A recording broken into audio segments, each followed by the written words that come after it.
someone will say something, and I'll react by hearing music in my head, and then I rush to the piano or the guitar and I pick it up and try to do something.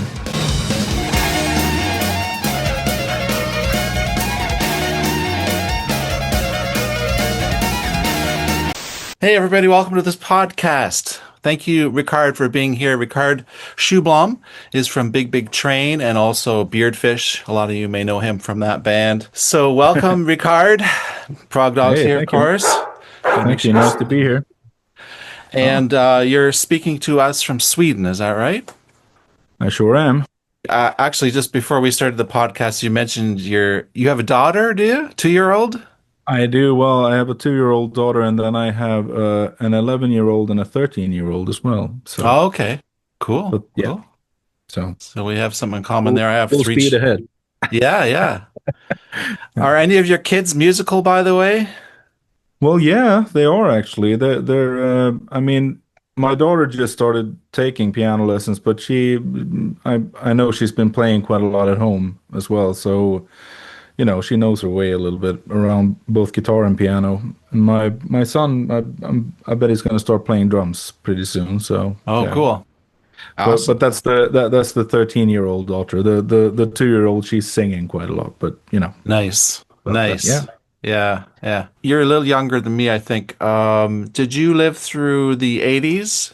Did you at Well, all? yeah, I was born in the 80s, so I was Okay. born in 82. Yeah. So what was music like for you growing up? Oh, I mean, I loved music from like a very young age, basically. And my grandfather played accordion, like button accordion, and so he got me quite interested in that. So I started playing accordion when I was like 6 or something, but then it became, I discovered like Europe and Halloween and Iron Maiden and bands like that, and thought the accordion was a bit lame. I don't nowadays, but I used to when I was a kid. So I begged my parents to get me a guitar instead. So Was um, composing a part of an element of what you did as a kid? Like, did you start songwriting right away, or did that come later? Or no, I think I started pretty early on. It was like probably after my first guitar lesson. I think I wrote a song actually. So okay. based on the 3 chords I'd learned on the on that first session. So Yeah.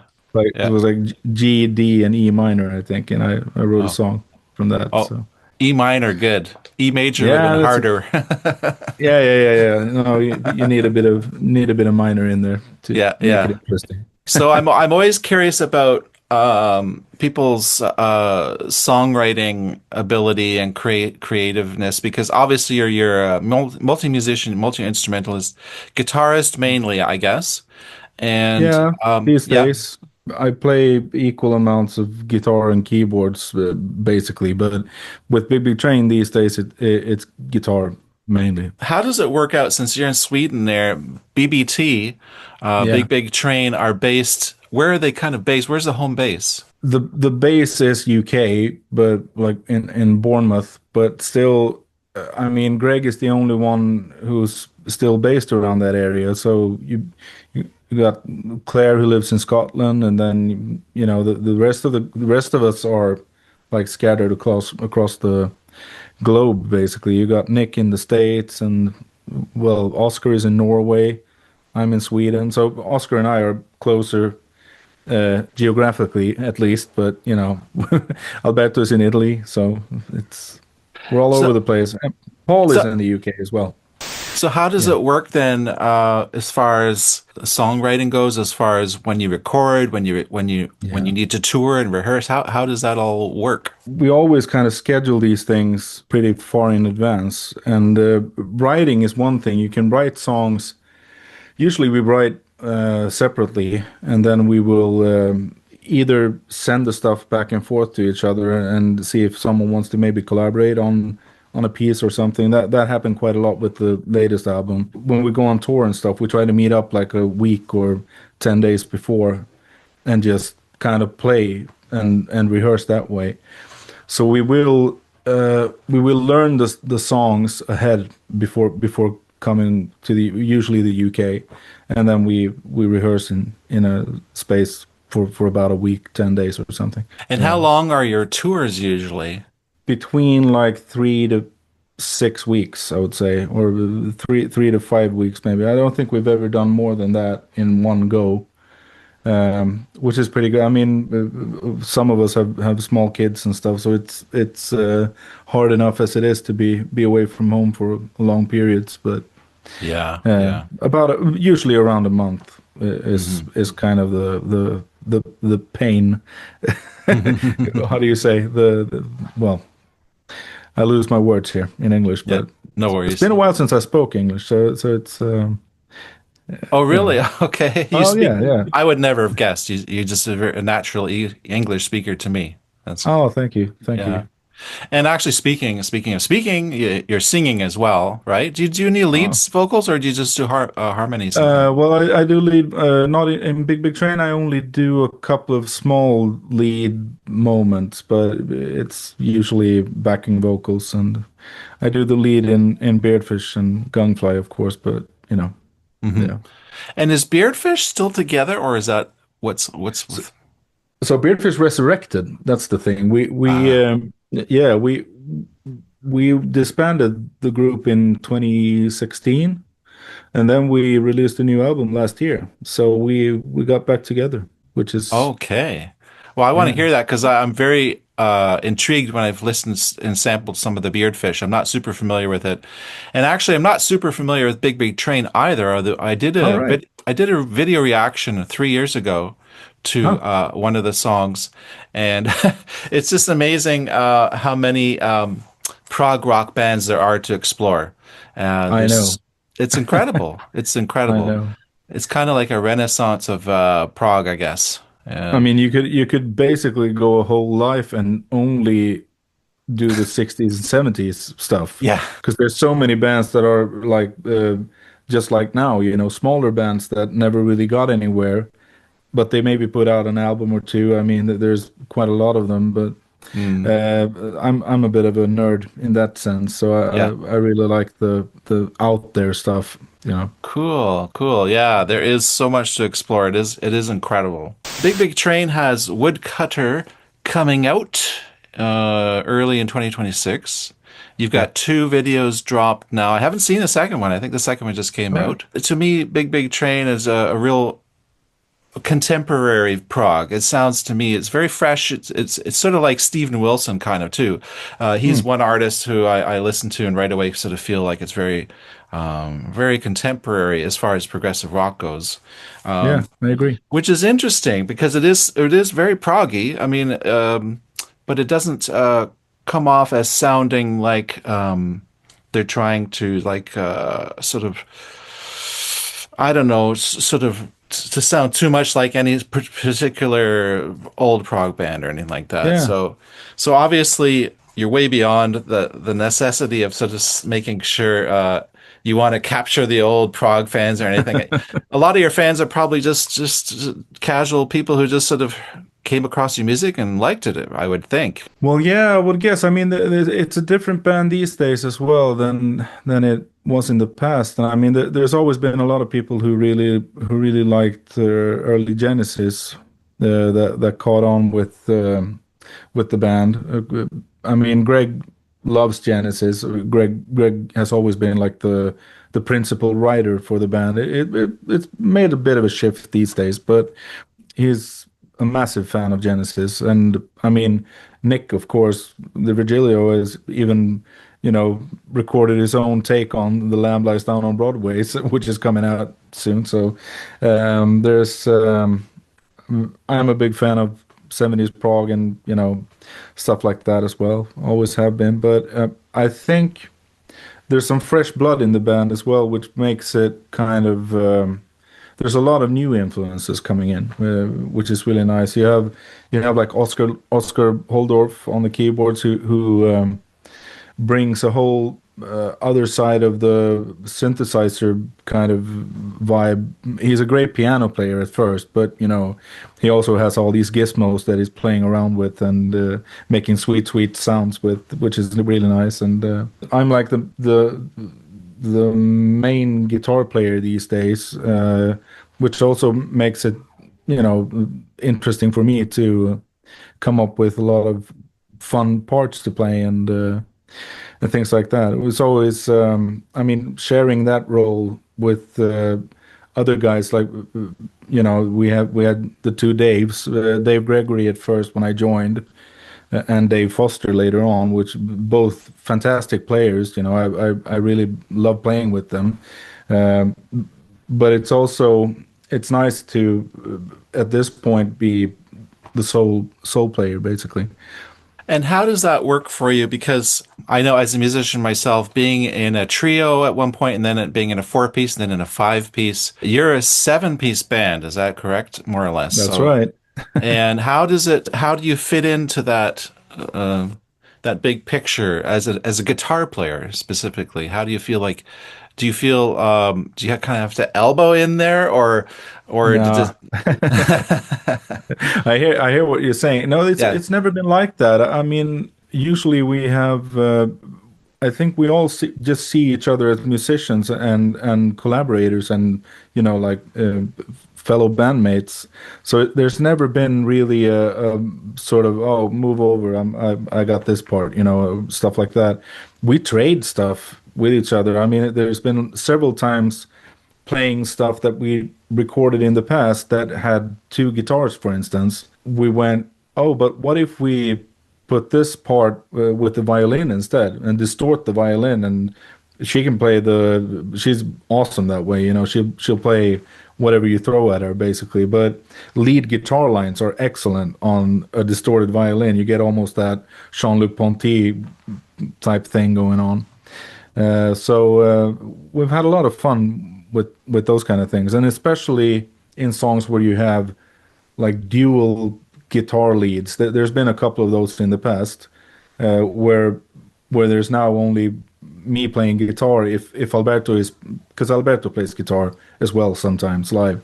But Oh, if he's busy doing something else, playing keys or whatever, we can always do stuff with the violin and guitar, or maybe change and play one of the guitar parts on a keyboard instead, and things like that. mhm. We've had a lot of fun actually reinventing the way we perform some of the older material that was not written for this outfit. So yeah. Hmm. Hmm. And you've been in the band since 2016, is that right? 2014 actually. 14, okay. And obviously things are just continuing to roll on. You've got this new album coming out and you got a new tour coming up, and I imagine you don't have too much trouble selling tickets. It seems to me you guys are pretty popular. Well, yeah, it's been going well actually. It's always a challenge with touring because of there's the whole financial side of things which well, it does cost a lot of money to be on the road, and thankfully, there's nice people behind it, and there's also the fact that we have some nice fans who, we got kind of like a patron thing going on with the Big Train fan base as well. There's a really nice sort of band of brothers in that sense. You got we call them the trainees, the Big Train fans. Oh, okay. That's good. Yeah, yeah. So we will do stuff like do like a patron thing, and they get extra material and stuff, and Right. Yeah. unreleased tracks and things like that, which is a nice way of doing things as well. Do you So, meet with the fans while you're on tour? Like, do you go and oh yeah, after the show you mingle and stuff like that? And oh yeah, yeah. oh, that's We cool. always have. We've always made like because we like to meet them, and Yeah. there's always interesting conversations with the people who listen to your stuff. So. Right, right. Do they ever invite you to their house for dinner or something? Do you got the whole Well, it has happened, yeah. But yeah, I mean, that's usually reserved for like the people who we've known for a long time. But yeah, Right, right. yeah. Hmm. Hmm. So we're not impossible, I think. Yeah, yeah. Yeah. And you're touring mostly in Europe, right? Yeah, but you have been to America, haven't you? We've been to America. We've been a couple of times actually, but this last spring we toured around Cruise to the Edge. So yeah, we did a tour Cool. after Cruise to the Edge, Yeah. How and did that before go? it went really well actually. It was a lot of fun. Yeah. Played a lot of places I hadn't been before. I've been over with Beardfish a couple of times in the past, and it was nice to, you know. I think we played. Let's see, we played mainly on the East Coast, but then we did Canada. That was kind of we did a couple of shows there as well. Oh, okay. And, Where in Canada? Because that's where I'm in Canada, of course. all right, cool. Yeah, So yeah. where are you? Yeah. Just near Vancouver. I'm in Vancouver Oh, Island in Victoria. all right, cool. Yeah, Nice, yeah, man. yeah, yeah. My granddad was actually born in Canada, Oh, so yeah. yeah. But his family was Swedish, but they'd moved there and then they moved back to Sweden when he was like 3 or 4 years old. So yeah, Cool, cool. unfortunately, yeah, I mean, I really like Canada. I've always had a good time when I was there. So Oh, nice. Well, I've yeah. never been to Sweden. I would sure love to see what Sweden is like.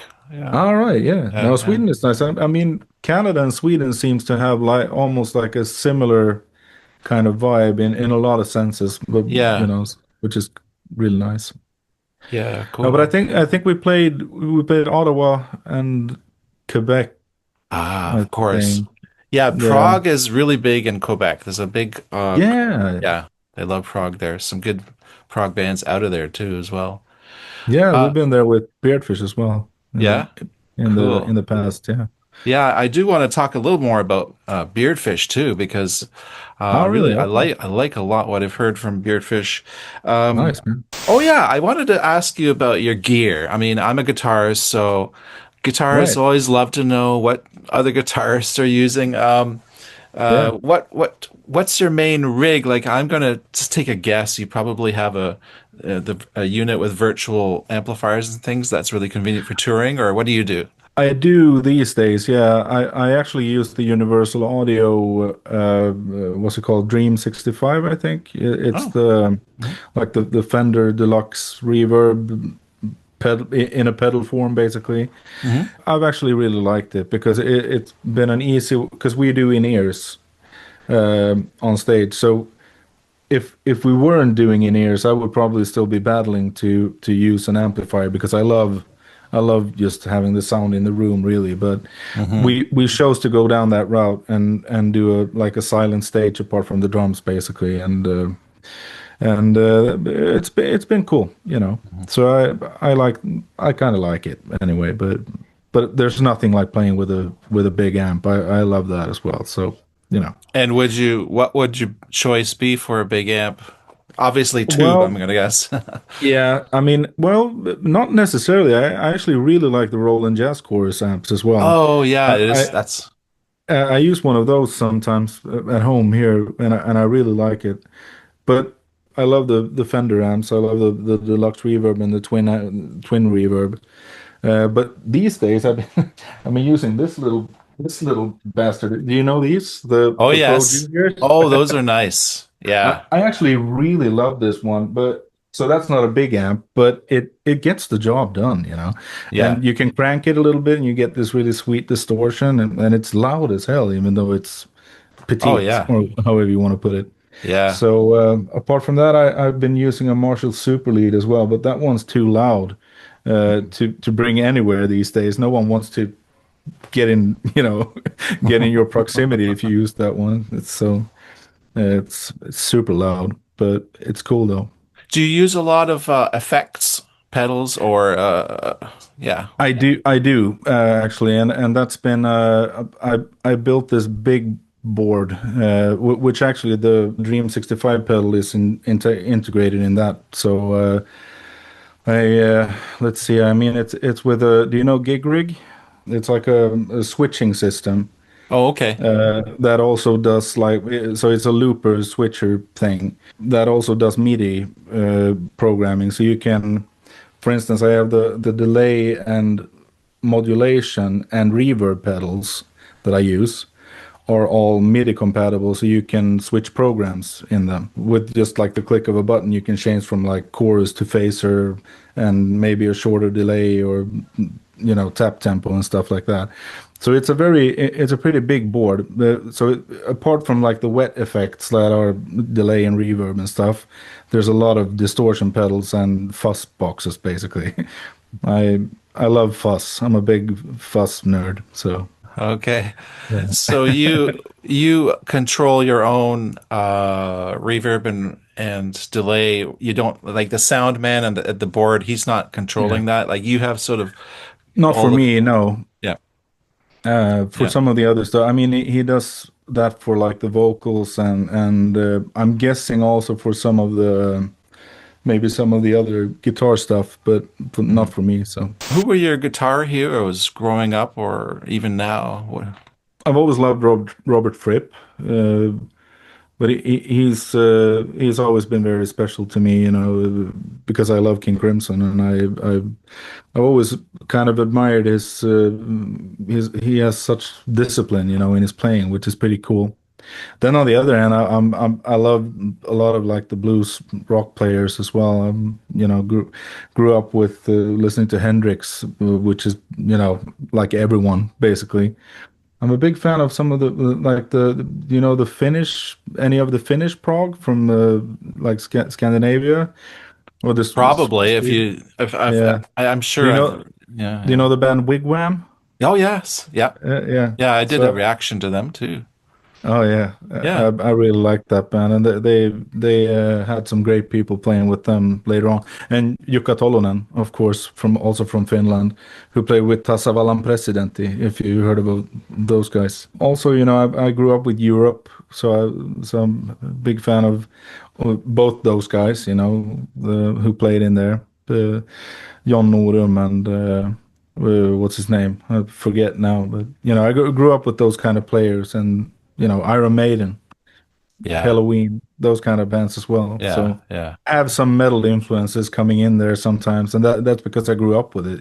Well, I've always More. been more leaning towards the organic stuff, Yeah. actually. That's always been more my cup of tea. So Beardfish, tell me Yeah, a little about Beardfish. They just had an album out. I just seem to have missed that. Yeah, tell me about it. right. Well, like I said, we disbanded. We had a big hiatus for about 6 or 7 years, and then we kind of sneakily got back together and didn't tell anyone. We just missed each other and started rehearsing again and writing songs. And then all of a sudden we had a lot of songs, and we said let's do an album and see if our old label, which is also Inside Out, of course, if they wanted to have us back, and they said yeah, man. So so we released an album called Songs for Beating Hearts last year. And it was received really well, actually. Really happy about it. And we've been playing a lot of that stuff when we've been out on the road touring and stuff. So yeah, I'm gonna check it out. How do you consume your music? For me, during the pandemic, I ended up buying a record player again and yeah. tape deck, 8 track, cassettes. I've 8 track, man, that's cool. Yeah, oh yeah. But Yeah, I've fallen back into CDs more than yeah, anything else. The records seem to be more nostalgic. To me, a CD is just so practical. It's got the full quality. You yeah. put it on start to finish. You don't have to turn it over. There's no crackling or anything like that. How do you consume your music? So basically all of it. Well, not 8 track. I don't have one of those, but Okay. I do actually have a cassette. I have got two cassette decks, but Yeah. and I've tried to keep them in shape, and also I played a lot of records as well. But if I'm really just listening for enjoyment, I will usually sit down and play some records. So I got a nice system and a nice player. So you know. Oh, good. Good. Yeah. Yeah, no, so I really I try to take care of the stuff, and but I do play CDs quite a lot as well. Do you Yeah. feel you need inspiration sometimes, uh, or do you find that it just turns on like a tap? Oh, it's time to play, do some songwriting. I can do that, no problem. Yeah, No, I mean, I get inspired by listening to other people, for sure, and but usually it's not from prog so much these days. It's more I can get inspired from listening to classical or listening to whatever, like Elton John or just whatever I'm listening to basically. But I also kind of get inspired from all sorts of stuff, not just music, but can be from like a stand-up comedian, say if they say something that makes you think a little bit, or watching a good show, a good TV show or a good movie can also be really inspiring. And sometimes it's usually not lyrically, it's more, someone will say something and I'll react by hearing music in my head, and then I rush to the piano or the guitar and I pick it up and try to do something. Interesting. Since you do play piano and guitar, so do you find you go more to one of those instruments if you're writing?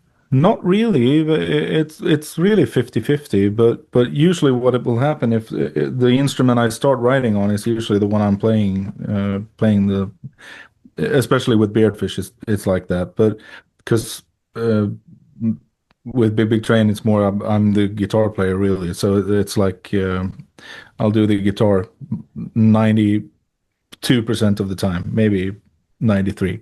So, but I mean, with Beardfish, it's usually if I write a song on piano, I'll be playing piano. So So is Beardfish, is it your band or how did it form? it formed in 2001. It was me and the guitar player, the other guitar player. We were in school together in college, really, so or high school, and then we noticed that we had a shared love of King Crimson, and said let's try to do something, in that vein, and we started playing together, and basically found some other people who were interested, and then we started writing songs of our own, and first album came out in 2003, I think. So it's been we released 9 albums. So Did you get out much yourself to see concerts or shows or musicians playing locally or yeah? yeah, I Yeah, try to get out that's and see cool. stuff. And my fiance is a really she's a really good singer as well, and she loves to go to concerts. So she actually ignited that a bit more with me, because I've always been I've always played so much, and every time an artist comes to Sweden and I really want to see them, I usually have a gig. And you gotta earn that dollar. So, but she's been more, getting me on track to go and watch shows. So What were we've some of done that a your lot. favorite live shows that you've seen, or favorite bands that you've seen? So I haven't seen a lot of big shows. I've seen a lot of Swedish, artists and stuff. And I did see PFM, which I thought was fantastic. And this was in 2009. I saw them in the States, in Pennsylvania. That was That's just ironic. great. Oh, really? I mean, they're from Italy, so I didn't. Yeah, I Yeah, know, yeah, and yeah. yeah, there's some really good Swedish bands that I've seen over here as well. I'm not sure It's not prog really. There's a guy called Ting Sek, which is more soul R&B, but he's really really really good. I saw him a couple of years ago, and that just blew me away. That was a fantastic show. I find that's interesting. I mean, as a guitar player, it's interesting. You do like the blues. I think there's such a strong roots in the blues for Oh yeah. guitarists. The sort of the soulfulness, and how do you put your soul into a solo? I mean, when you're doing a solo, is it about the melody, or do you really try to just rip it, or what are you thinking or feeling when you're playing a solo? Or I will most likely just go for it, and then especially if we're recording, I will do several takes until I start finding a structure or something that I want to work around, and then I will just sort of play and see. if something good comes out, and sometimes it can take a while, and but I try to treat it like like if I'm in a live situation, really. Uh, and playing in front of an audience. Your bandmates are as much an audience as well, and I really enjoy watching like Nick DiVirgilio perform, record drums, for instance, it's the same. If I'm recording guitar or whatever, usually a lot of the guys will be around and sort of say, "Oh, I love that," and keep that, or you know, That's cool. So it. you're fans of each other in a way. Oh yeah, yeah, Yeah. absolutely. Yeah, that's cool. Really like each other. And you're trying to, I'm imagining you're probably trying to capture some magic, basically, eh? When you're Yeah, recording. Yeah. yeah. I like working that way, and not be. I don't really like writing solos. I've never been a big fan of that. I've always enjoyed more to be sort of in the moment, and it can be a bit of a hit and miss, really. I mean, like with everything, but usually it's worthwhile as well, because if you kind of find some of those moments can be really, really nice. So I don't know. Is there anything we didn't cover that we should just quickly cover or? I could mention that maybe that Woodcut, the new album, is a concept album. So it's a big thing to take in if you want to kind of dive in and get into the whole concept of the thing, for the listener. But I mean, it's also just a slab of a lot of really cool tunes, so which I appreciate. But there was Alberto Bravin, was actually the one mainly responsible for putting the whole thing together. So he's done a horse load for this one, but music Awesome. has been written by everyone. But he did the buttload of kind of getting it, puzzling it together. So Awesome. That sounds great. yeah, And a lot of prog fans just adore classic concept albums. So that's really nice. yeah, That's a lot of work to do that too, I'm sure. But well, we're just about ready to cut off here. So I appreciate your time, and been a pleasure, man. yeah, we'll talk again sometime.